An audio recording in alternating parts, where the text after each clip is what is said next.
Assalamualaikum warahmatullahi wabarakatuh. Kawan, inilah judi online alias judol kian mengerikan. Jika merujuk pada data terbaru yang disampaikan Pusat Pelaporan dan Analisis Transaksi Keuangan atau PPATK, sebaran judol memang amat mengkhawatirkan. Data PPATK itu mengungkap betapa mudahnya judol melakukan penetrasi di kalangan anak muda. Kemudian masih terkait judi online, Kepala Badan Perlindungan Pekerja Migran Indonesia atau BP2MI Beni Ramdhani mengungkapkan adanya sindikat judi online Indonesia yang beroperasi di Kamboja dengan aktor utama berinisial T. Menurut Beni, hal ini sudah dilaporkan kepada Presiden Jokowi, namun publik terus bertanya-tanya, siapakah sosok T itu? Karena menurut Beni, sosok tersebut terbilang kebal hukum. Terakhir ada kabar dari Gedung Parlemen di Senayan, periode Dewan Perwakilan Rakyat Masa Bakti 2019-2024 tinggal hitungan bulan lagi. Namun di penghujung masa jabatan tersebut, DPR justru bernafsu membahas revisi Undang-Undang tentang TNI dan revisi Undang-Undang Polri. Nuansa transaksional di balik itu kian kental, sebab sejak awal pembahasan RUU itu DPR tidak melibatkan masyarakat. Semua informasi tadi itu akan kami rangkum dalam Inilah Berita bersama saya Rustulandari. Inilah berita selengkapnya. Sebaran racun judi daring atau judi online alias judol kian mengerikan. Alih-alih berkurang, praktik judi yang dilakukan melalui platform digital itu semakin hari justru semakin meracuni masyarakat. Dari masyarakat kecil hingga kaum elit seperti anggota DPR terjangkit. Hampir semua kelas usia dari anak-anak sampai lanjut usia pun juga ikut terpapar judol. Jika merujuk pada data terbaru yang disampaikan Pusat Pelaporan dan Analisis Transaksi Keuangan atau PPATK, sebaran judol memang amat mengkhawatirkan. Data PPATK itu mengungkap betapa mudahnya judol melakukan penetrasi di kalangan anak muda. Padahal negara ini sudah punya satuan tugas pemberantasan perjudian daring. Faktanya, judol masih saja leluasa memakan korban nyaris tanpa kendali. Data tersebut menyatakan bahwa sepanjang 6 bulan pertama 2024, terdapat 197.000 anak berusia 11 hingga 19 tahun bertransaksi judi daring. Total deposit transaksinya mencapai 293,4 miliar rupiah. Yang lebih mencemaskan lagi, ada 1.160 anak berusia di bawah 11 tahun yang sudah ikut bertransaksi judol dengan angka transaksi menyentuh 3 miliar rupiah. Wow, data itu jelas membuat merinding karena serangan racun judol kian nyata menjerat kaum muda generasi yang sedianya tengah disiapkan menjadi pemimpin masa depan bangsa. Dengan angka itu, secara faktual, judi daring telah mengancam generasi yang semestinya akan menjadi penopang mimpi menggapai Indonesia emas. Jika data itu dikompilasi dengan fakta-fakta mengenaskan yang terjadi akibat masifnya penetrasi judol seperti pencurian, penganiayaan, pembunuhan hingga bunuh diri yang belakangan banyak terungkap, semakin tegaslah bahwa perang melawan judol mesti menjadi salah satu agenda utama bangsa ini. Kalau sudah menjadi agenda utama, ada dua hal yang harus dimiliki pemerintah. Dalam hal ini penegak hukum dan Satgas Pemberantasan Perjudian Daring, yaitu keseriusan dan ketegasan.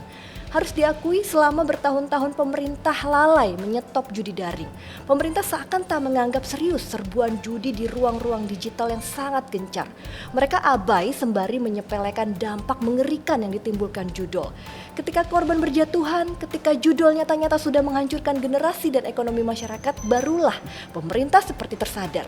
Kiranya fatal akibatnya membiarkan judol menggurita tanpa pemberantasan yang serius. Boleh dikatakan apa yang dilakukan pemerintah terkait pemberantasan judol saat ini adalah sebuah langkah yang terlambat. Akan tetapi, anehnya, di tengah kesadaran dan kebijakan yang terlambat itu, pemerintah masih saja seperti bermain-main menangani peredaran dan dampak judol. Kini misalnya, isu penanganan judi daring malah melebar, merambah ke hal-hal lain yang tidak produktif dalam konteks pemberantasan. Munculnya narasi saling tuding, saling lempar tanggung jawab antar instansi, bahkan yang terakhir saling tebak siapa sosok T yang disebut sebagai bandar besar judol di Indonesia adalah bukti bahwa keseriusan dan ketegasan belum sepenuhnya menjadi jiwa dalam upaya memberantas judol. Di sini sibuk main tebak-tebakan, di sana korban tak berhenti berjatuhan. Pemberantasan di sisi hilir seperti yang dilakukan Kementerian Kominfo dengan memblokir situs dan konten judul memang penting. Namun sebanyak apapun pemblokiran, penghapusan, pemutusan konten judul, langkah itu tidak efektif apabila tidak diiringi dengan penindakan tegas terhadap bandar atau sumber pembuat situs judul. Situs judul akan dengan sangat mudah bersalin rupa, muncul dan muncul lagi. Oleh karena itu tidak ada jalan lain. Pemerintah, penegak hukum, dan Satgas Pemberantasan Perjudian Daring mesti menaikkan lagi level keberanian dan ketegasan dalam pemberantasan judul ini. Jangan sampai judul menjadi laten seperti narkoba yang pada akhirnya membuat negeri ini kelabakan setengah mati. Negara tak boleh kalah melawan judul. Atau mungkin lebih tepatnya pemerintahnya nih yang jangan kalah melawan judul. Kok kayaknya susah sekali ya untuk memberantas judul ini. Pemerintah sibuk memblokir situs dan konten judul yang sampai akhir zaman juga bisa terus muncul lagi, ya kan? Nah, kalau menurut kawan inilah gimana? Tulis di kolom komentar ya. Pada Selasa 23 Juli 2024, di salah satu hotel di Kota Medan, Badan Perlindungan Pekerja Migran Indonesia atau BP2MI mengukuhkan komunitas relawan pekerja migran Indonesia atau Kawan PMI Sumatera Utara. Kawan PMI merupakan wadah kolaborasi antar mitra perlindungan pekerja migran Indonesia dan masyarakat.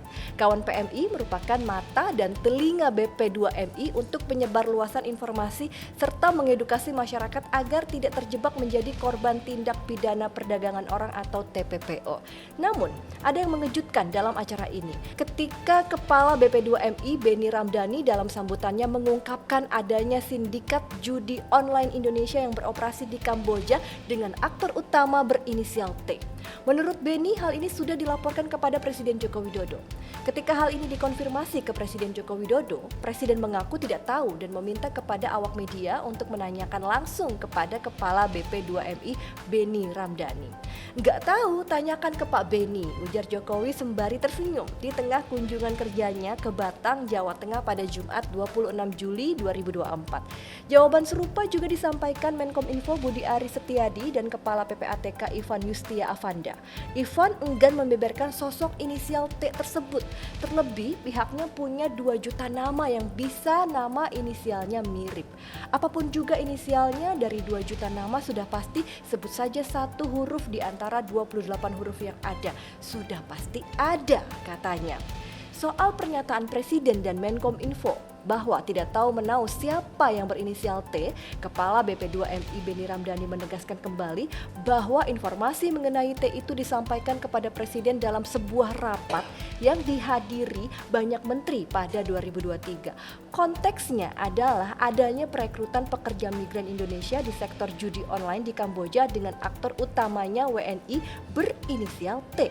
Jika rapat yang dimaksud adalah pada 2023, maka informasi itu sudah ada jauh sebelum Satuan Tugas Pemberantasan Perjudian Daring atau lebih dikenal dengan Satgas Judi Online dibentuk pada pertengahan Juni 2024. Satgas Judi Online sendiri diketuai oleh Menko Polhukam Hadi Cahyanto. Sementara itu, Komisi 3 DPR menegaskan akan melindungi Kepala BP2MI Beni Ramdhani bila berani mengungkap T, sosok yang diduga pengendali judi online di Kamboja dan kebal hukum. Kita lindungi nih Pak Beni nih, kalau memang mau mengungkap, kata Wakil Ketua Komisi 3 DPR Habibur Rahman di Kompleks Parlemen Senayan, Jakarta pada Senin 29 Juli 2024. Wakil Ketua Umum Partai Gerindra itu mendorong Beni mengungkap, terlebih bila Beni punya bukti kuat. Kecuali memang Pak Beni sendiri nggak yakin karena nggak punya bukti, asal ngomong saja, siapa tahu ya kan. Tapi kalau Pak Beni punya bukti, punya kuat saksi, ada ya sampaikan saja, ucap Habibur Rahman. Habibur Rahman mengatakan mestinya sosok itu disebut secara gamblang, tidak perlu menggunakan inisial yang mengundang tanya.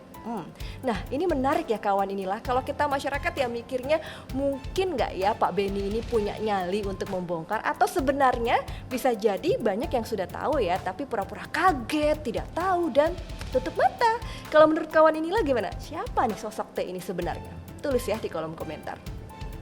Periode Dewan Perwakilan Rakyat Masa Bakti 2019-2024 tinggal hitungan bulan lagi. Di penghujung masa jabatan tersebut, DPR justru bernafsu membahas revisi Undang-Undang tentang Tentara Nasional Indonesia atau TNI dan revisi Undang-Undang Kepolisian Republik Indonesia atau Polri. Secara etika, pembahasan kebijakan atau RUU baru yang strategis menjelang masa bakti berakhir semestinya tidak dilakukan DPR. Pembahasan di ujung masa bakti, apalagi dengan cara dikebut, amat rawan terjadi pembahasan transaksional. Nuansa transaksional kian kental sebab sejak awal pembahasan RUU itu DPR tidak melibatkan masyarakat. Itu saja sudah menunjukkan bahwa revisi undang-undang tersebut bukan untuk kepentingan publik. Dengan adanya dugaan transaksi di balik pembahasan dua RUU tersebut, kritik dan usul masyarakat sipil terpinggirkan. Jika proses legislasinya transaksional, hal itu dikhawatirkan membuat pasal-pasal yang dilahirkan dari pembahasan tersebut juga tidak akan mencerminkan kepentingan rakyat. Dengan mengabaikan kritik dan usul dari publik, pasal-pasal yang dihasilkan bakal sulit untuk diterima masyarakat. Bahkan amat mungkin berpotensi berbenturan dengan kepentingan publik. Selain itu, terkait dengan substansi RUU, pasal-pasal yang kini tengah dibahas itu dicemaskan akan menghambat reformasi TNI dan Polri. Dalam daftar inventarisasi masalah atau DIM yang sudah masuk tahap penyusunan RUU TNI, salah satu poin yang paling disorot adalah adanya perluasan jabatan sipil yang bisa diduduki perwira aktif TNI. Itu berpotensi mengembalikan duifungsi TNI. Memang, Menteri Koordinator Bidang Politik, Hukum, dan Keamanan atau Menko Polhukam Hadi Cahyanto sudah memastikan duifungsi TNI yang ada di dalam RUU tidak akan mengembalikan TNI ke masa Orde Baru. Dia juga menegaskan bahwa anggota TNI hanya ditempatkan ke pos-pos kementerian atau lembaga untuk mendukung kinerja pemerintah. Namun siapa yang bisa menjamin kalau masa-masa gelap Orde Baru ketika TNI yang saat itu masih bernama ABRI begitu berkuasa tidak akan terjadi lagi?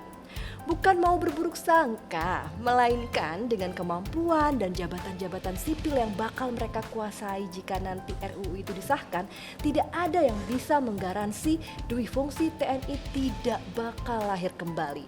Poin lain yang menjadi sorotan publik adalah usul penghapusan pasal 39 Undang-Undang TNI. Pasal itu memuat sejumlah pelanggaran bagi anggota TNI, diantaranya dilarang menjadi anggota partai politik, dilarang terlibat dalam kegiatan politik praktis, dilarang terlibat dalam kegiatan bisnis, dan terakhir dilarang terlibat dalam kegiatan yang bertujuan dipilih sebagai anggota legislatif atau jabatan lain yang bersifat politis. Pasal tersebut sejatinya menyimpan pesan bahwa anggota TNI harus profesional dan tidak boleh bergeser dari pekerjaan mereka. Karena itu, banyak pihak menyayangkan bila pasal tersebut justru diusulkan untuk dicabut. Siapa yang mengurus pertahanan negara jika anggota TNI boleh berbisnis? Kalau alasannya demi meningkatkan kesejahteraan prajurit, bukankah TNI bisa mengusulkan kenaikan tunjangan atau gaji? Ya kan? Karena itu, mengingat krusialnya pembahasan RUU tersebut, DPR semestinya legawa menyerahkan pembahasan kepada DPR periode berikutnya. Baik RUU TNI maupun Polri sesungguhnya masih memerlukan kajian dan evaluasi yang lebih matang terkait dengan substansi dan urgensinya. Apalagi DPR periode sekarang sebetulnya masih memiliki banyak utang pengesahan RUU. Pada tahun sidang 2023-2024 ada 47 RUU yang masuk program legislasi nasional atau prolegnas prioritas. Dari 47 RUU tersebut baru 4 yang tuntas, yaitu RUU tentang perubahan atas Undang-Undang Nomor 5 Tahun 2014 tentang Aparatur Sipil Negara atau ASN, RUU tentang Provinsi Daerah Khusus Jakarta atau DKJ, RUU tentang perubahan kedua atas Undang-Undang Nomor 11 Tahun 2008 tentang Informasi dan Transaksi Elektronik, dan RUU tentang perubahan atas Undang-Undang Nomor 3 Tahun 2022 tentang Ibu Kota Negara atau IKN. Artinya masih ada 43 RUU yang masih belum tuntas dibahas.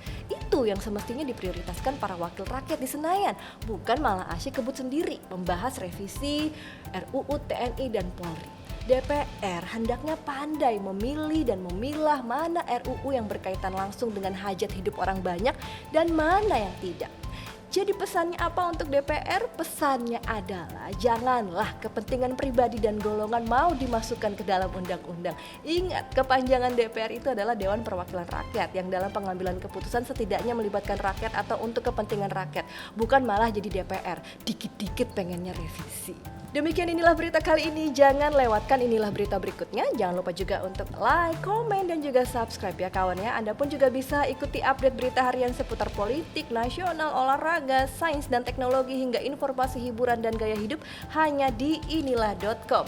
Saya Restulandari, sampai jumpa dan wassalamualaikum warahmatullahi wabarakatuh.